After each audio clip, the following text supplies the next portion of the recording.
ছিলেন, যিনি ওই সাহাবাদের মধ্যে সবচেয়ে শিক্ষিত ছিল এবং তিনি কমান্ডার হিসেবে গিয়েছিলেন, ইমাম হয়ে গিয়েছিলেন, লিডার হয়ে গিয়েছিলেন।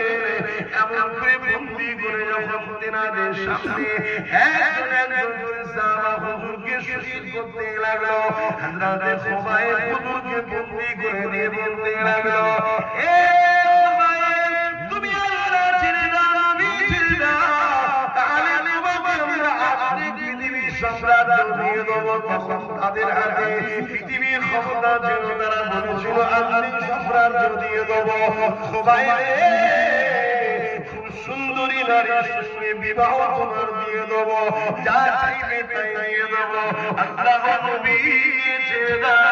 আমার রাসূলুল্লাহ সাহাবী সমস্ত কিছুকে প্রসারণ দিল, সমস্ত কিছুকে ঠোকর মারল। তিনি এমন করে বলতে লাগলো,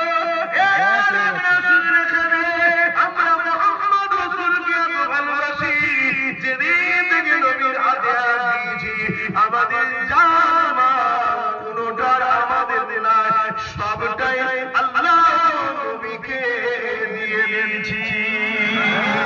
আরো বলুন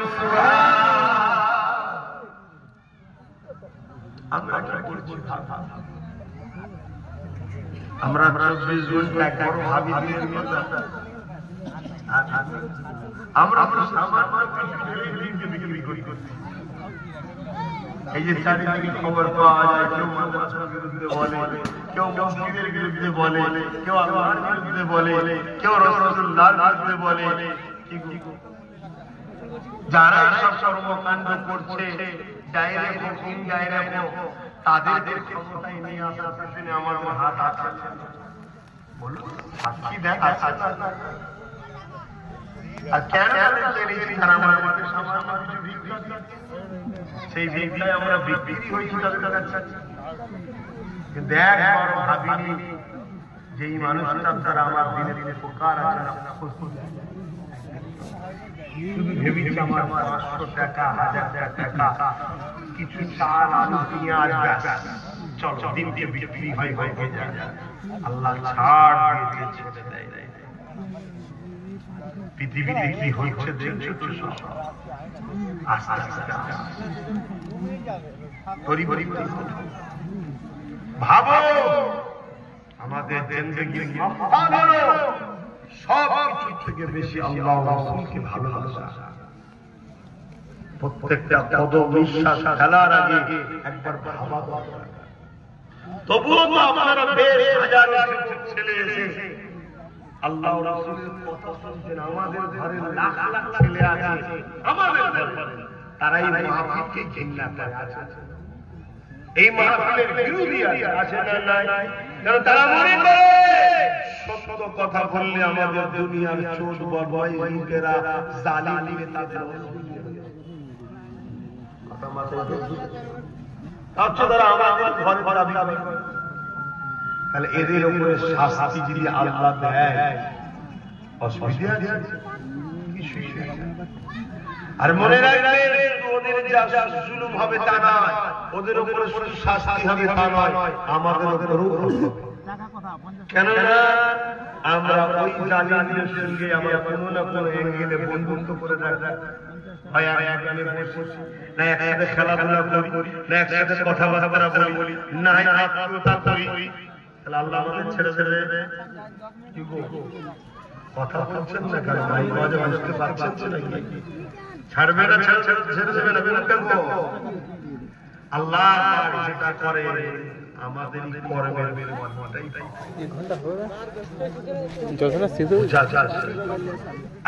সময় আছে, পরিবর্তন করে কেননা নবী ভালোবাসা সারা জীবন যে নবীটা কেঁদেছে আজও কাঁদছে, সেই নবীর জন্য কি করব?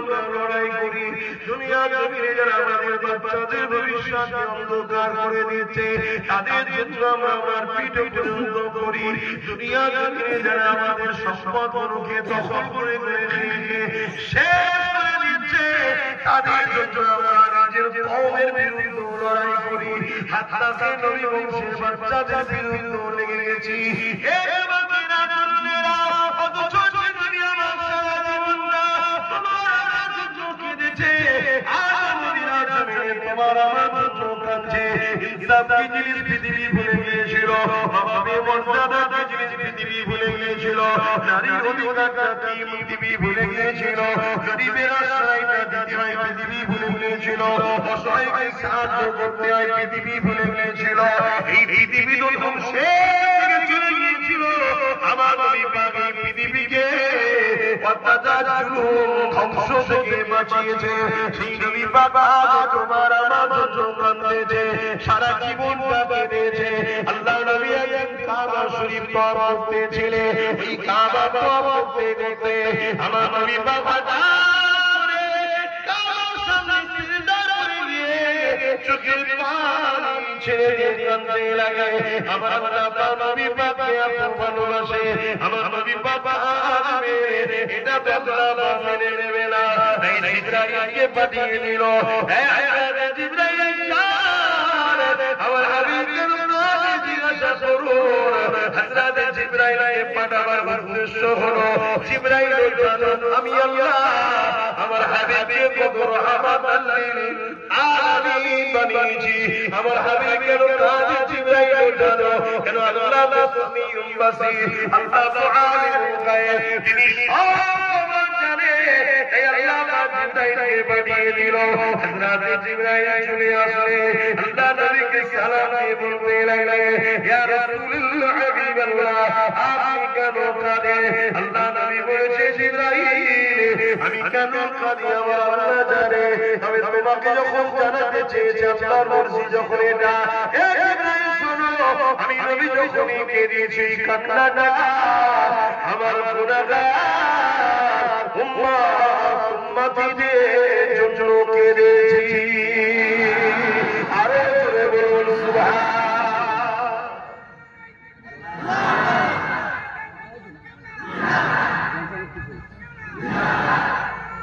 আল্লাহ আর উম্মত কাঁদছে বেঈমানদের জন্য উম্মত কাঁদছে জাহান্নামীদের জন্য উম্মত কাঁদছে শয়তানের জন্য আমরা জাহান্নামী শয়তানদের জন্য কাঁদি আরে কথা বলছেন অনেক ছেলে তো হাওয়া করে কাঁদে আর মনে বাপ মরে গেছে কি হয়েছে বলতে আমার ভেড়ে গেছে কে করতি বিরাট